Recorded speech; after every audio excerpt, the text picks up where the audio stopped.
যেহেতু আমার দলের এখন কোনো কার্যক্রম নেই, সেহেতু এখন রাজনীতি করার ইচ্ছাও নেই।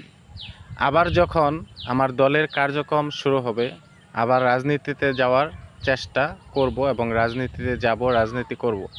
রাজনীতি করার সময় মৃত্যুর আগ পর্যন্ত থাকবে।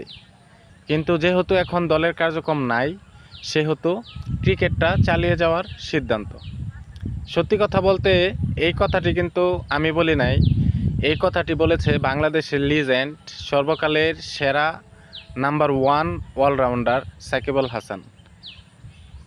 একটা নিউজ সাক্ষাৎকারে, ডেইলি স্টার নিউজ সাক্ষাৎকারে কিন্তু সাকিব আল হাসান এই উক্তিটি ব্যক্ত করেছে। আর সাকিব আল হাসান রাজনীতি থেকে আপাতত কিছুটা গুটিয়ে নিয়ে আপাতত ক্রিকেটে মনোযোগ দিতে চাচ্ছে, ক্রিকেটটা চালিয়ে যেতে চাচ্ছে। কারণ ক্রিকেট খেলা সারা জীবন চালিয়ে যেতে পারবে না।